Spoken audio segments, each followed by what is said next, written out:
todos, a paz daqueles que estão em Cristo, né?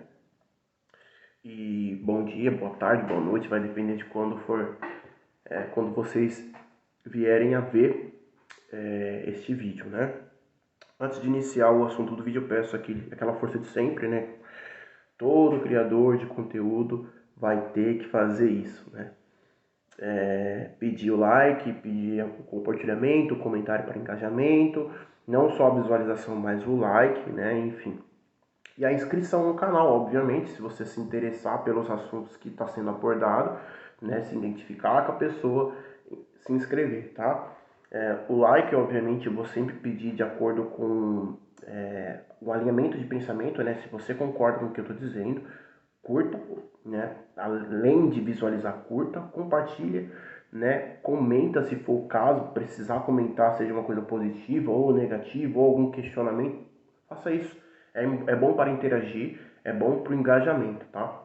E compartilha, né, para o crescimento, não só dentro do YouTube, mas, lógico, quanto mais você divulga, WhatsApp, Instagram, Facebook, enfim, todas as redes sociais que tem disponíveis, você faz com que o trabalho cresça ainda mais rápido e ainda mais, né? Lógico, eu peço que se você não deu dislike, tá? Lógico, você pode discordar dos pontos ou da maioria dos pontos, assim como também você pode concordar com a maioria dos pontos, mas discordar de alguns, porque 100% às vezes é muito difícil, né? Pode ser que sim, pode ser que não, mas você pode discordar da maioria dos pontos. Numa balança ali pesou mais para a discordância. Então você simplesmente não precisa dar a curtida, a não ser que você tenha um bom coração e queira me ajudar no crescimento e acha que vale a pena respaldar e apoiar esse crescimento, então dá o like. Eu agradeço até você se você fizer isso. Mas caso você ache que não vale a pena o like, pelo menos fique neutro, não dê o dislike nem o like. Eu sei que hoje tem uma ferramenta no YouTube que é para ocultar a quantidade de dislike, eu acho que só o criador do conteúdo tem acesso a essa informação, e eu não sei se isso na prática prejudica o criador de conteúdo com o YouTube, tá? É lógico que naquilo que as pessoas visualizam não, mas pode ser que o YouTube use isso como uma resposta para não, né, divulgar o canal, não fazer o canal crescer, barrar o canal, sabe? Então, por isso, por precaução, eu estou pedindo esse tipo de coisa, beleza? Mas você é livre, você faça da forma que você achar melhor, perfeito? Então, vamos entrar aqui no assunto do vídeo. O assunto do vídeo é, sim, referente às eleições, tá? Continuando, né, falando sobre esse assunto, não é uma continuidade dos últimos 3 vídeos que eu fiz, tá? Que são 3 partes a respeito do mesmo assunto. Se você não viu, por favor, entra no canal, aproveita, se inscreva também, ative notificações. Eu sei que isso às vezes não funciona, que são notificações, mas o fato de você estar inscrito no canal já faz com que você tenha dentro do YouTube uma bolinha de notificação para que você saiba que tem vídeo novo. E aí você sempre vai estar acompanhando YouTube e tudo mais. Eu tô falando isso porque é uma prática que eu já faço, né? Eu tenho esse costume, por exemplo, a questão do like, eu dou o like no vídeo antes mesmo de começar a assistir os vídeos, né? Eu entro nele e dou o like. Né? Porque normalmente os vídeos que eu assisto tem coisas aí que pelo título eu já sei, pelo canais que eu acompanho também, eu já sei que eu vou curtir. Claro que dentro desse percorrer, se eu discordar, achar que não merece like, eu tiro o like. Mas também não dou um dislike, né? Porque é bem raro fazer isso, porque isso atrapalha no crescimento do canal, né? Isso atrapalha o criador de conteúdo. Eu não quero que isso aconteça. Às vezes a pessoa faz com tanto afinco, eu posso discordar, mas não preciso destruir todo o trabalho dele, né? Não, eu vou tentar dar o respaldo para que ele continue, tá? Enfim, né? Lógico, se eu discordar, poderia sim dar uma curtida, depende da situação, eu faço isso, mas quando eu discordo muito, aí eu acho que não vale a pena a curtida, acho que é até um tanto contraditório, correto? Tomar um cafezinho aqui, servidos. Mas vamos lá. Então se inscreva no canal, assista aos outros 3 vídeos que eu falei a respeito desse assunto, tá? Envolvendo a política, eleições e tudo mais. Então o assunto de hoje é mais voltado àquele povo cristão que está dentro desse meio aí político. Porque querendo ou não, são cidadãos e tem que cumprir seu papel de cidadãos. Não vejo nenhum problema com isso. Como eu tinha falado no outro vídeo, você tem sim opções, tá? Opções de você votar em A ou B, né? Só que essas não são as únicas opções, tá? Como estão tentando colocar na cabeça das pessoas e isso fazendo com que a democracia barra liberdade seja, né, derrubada, né? Está sendo aniquilada com esse tipo de argumento. né? É como se ela não existisse. Porque sim, existem opções, né? Às vezes não são as melhores opções que a gente quer, mas sim, existem opções, tá? E aí dentro das opções, a gente pode escolher uma delas, né? Se não existisse, tivesse sido forçado uma barra, a gente entraria numa ideia de algo ditatorial, algo nesse sentido. Mas não, existem alternativas. Não adianta você pegar dentro das alternativas e você isolar duas e falar que só existe essas. Não. É um dever do cidadão e o cidadão ele tem três alternativas, que é votar um ou dois, na verdade seria duas, né? É votar ou não votar. Lógico, dentro dos meios lícitos, porque aqui tem algumas nuances, né? Como também aqui tem algumas nuances. Você tem que votar, mas não necessariamente em um candidato. Você pode votar ou em um ou em outro.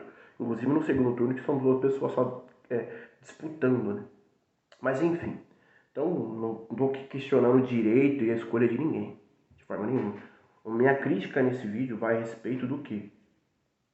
Ela vai entrar a respeito naquela ideia, né, que as pessoas cristãs estão forçando, né? Não sei se você que está vendo é esse tipo de pessoa que crê nisso, tá? Se você crê nisso, sinto lhe informar com todo respeito que eu discordo. E vou tentar aqui argumentar a respeito disso e mostrando por que eu discordo, tá? Que é a respeito de Deus ele eleger os governantes, tá? Daqui do Brasil, tá? Eu não vou falar de outros países, que a gente está deixando o assunto isolado ao nosso país, à nossa nação. E óbvio que como bom cristão, que está fundamentando e colocando Deus na história, ele vai ter que pegar o livro que fala sobre Deus, né? E vai ter que fundamentar a sua crença, né, que está falando sobre Deus dentro do livro que fala sobre Deus, que é justamente as Escrituras, né, a Bíblia, né? E aí ele vai normalmente citar alguns textos e dentre eles estão dois, que são os principais. Daniel 2, tá? Eu não vou ficar explicando, detalhando aqui o versículo, eu posso até errar aonde está localizada a passagem, tá? A referência, posso errar aqui, mas talvez o livro é bem difícil, tá? Romanos 13, né? Acho que é Romanos 13, se não me falha a memória, tá? Um no Antigo, outro no Novo Testamento. Daniel 2, né? Versos 1 e 2 ali, no comecinho. Não sei se é no começo do capítulo, enfim. A respeito do sonho, se eu estiver errado aqui, alguém pode me corrigir, mas acho que aquilo que importa não vai estar a respeito do sonho de Nabucodonosor, que foi interpretado por Daniel, né?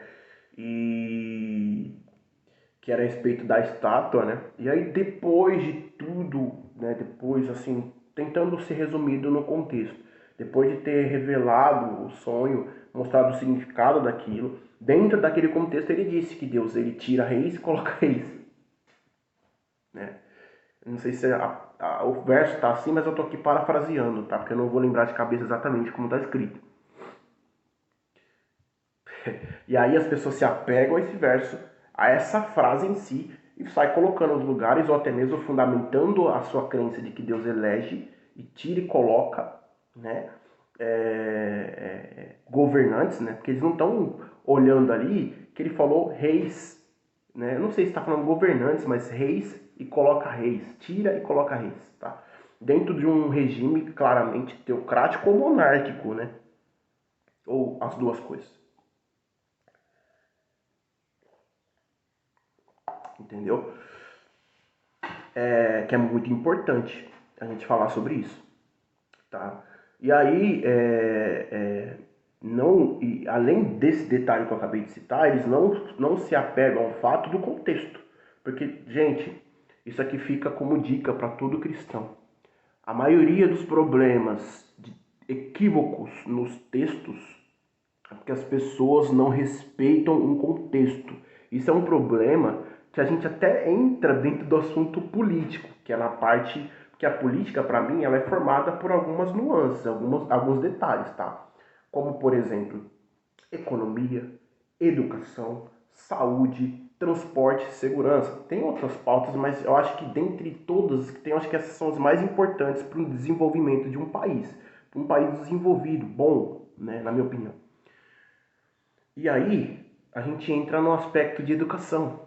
A educação, lógico, a gente também não pode ficar botando culpa na educação, né, no aspecto de que o governo, como que eu posso dizer, ele não financia, ele não ajuda para o crescimento da educação. Não vamos botar culpa nos professores, a gente tem que começar a colocar culpa na base. E quem é a base? Aqui são os alunos, né? Eu estudei sempre em escola pública. Acabou agora o café, eu acho que posso focar aqui. Eu estudei sempre em escola pública. Modéstia à parte, fui um bom aluno, né? Lógico, assim como qualquer aluno tem algum problema, não fui aquele cara muito focado nos estudos, mas sempre fui um bom aluno, sempre tive boas notas, nunca repeti, né? Terminei meu estudo dentro do tempo que eu deveria usar para terminar, não tive que voltar para uma outra série para poder repetindo, né? Não, eu terminei meus estudos corretamente, não repeti, minhas notas sempre foram boas. E eu sempre gostei muito de português, né? Inclusive tendo uma noção de que a gente tem que entender também que dentro da escola, né? Eu tô até entrando em outros assuntos aqui, mas dentro da escola existem matérias que realmente traz conhecimento para você, ok? Mas algumas a gente sabe que de fato a gente vai usar na vida, né? E quando a gente chega à fase adulta, a gente percebe isso mais notoriamente, que é o caso do português e matemática, inclusive o português. Tá? Então, tive sim excelentes professores. Eu não lembro aqui algum professor que eu tenho que questionar, inclusive nessa matéria que era muito importante para a vida da pessoa, né? Não só na questão profissional, mas também na vida em si, é muito importante a matéria. Então tinha que ter professores bons e para mim, na minha opinião, todos foram bons, né? Que às vezes faz muita. O que acontece é que é parte da pessoa. A pessoa tem que se entender a necessidade e a importância e se doar para aquilo. E foi o que eu fiz. Eu tinha um hábito, quem me conhece sabe, né? Mesmo não me conhecendo profundamente, porque eu também não sou uma pessoa que me abro tão facilmente assim para as pessoas. Eu estudava dicionário, para entender o sentido das palavras. Hoje as pessoas que me conhecem sabem que eu gosto de falar de uma forma um pouco mais culta, né? Eu estudava dicionário, para ter essa noção do sentido das palavras, da semântica, do significado das palavras, né? Do tanto que eu gostava de português. E hoje, felizmente, eu colho os frutos, né? Eu tenho uma boa escrita, dentro da minha opinião, modéstia à parte, falo bem, enfim. Né? E o que é muito importante, que a gente pode pegar daquela situação e encaixar nesse assunto, é a questão da interpretação de texto. A gente percebe muito hoje em dia que as pessoas patinam muito nessa questão de interpretação de texto. E aí ela não consegue entender que existe um contexto, ela tira o verso do contexto e usa para aquilo que ela quer. Esse é o maior problema de interpretação da igreja de uma forma geral, tá? Eu não vou falar universalmente, mas eu vou falar aqui do Brasil. E até mesmo aqueles que são considerados teólogos, que estudam isso na faculdade para poder reenfatizar essa noção de interpretação de texto, né, que a gente chama de exegese, chama de hermenêutica, né?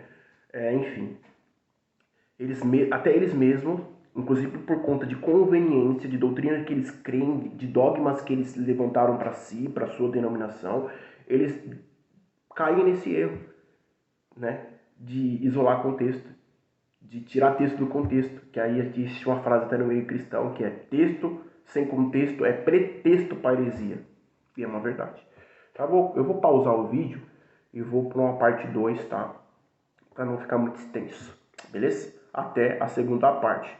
Curta, não só visualiza, mas curta, por favor, se você... Dentro daquilo que eu comentei no início do vídeo, tá? Por favor, curta, compartilha, comente, seja para elogiar, para criticar, para perguntar, para questionar no caso. Não tem problema nenhum, dentro do possível vou respondendo. Compartilha, se inscreve no canal, né? Se você se identifica com o que eu falo, com o conteúdo que está sendo esboçado aqui, tá? E é isso. Fechou? Para o próximo vídeo.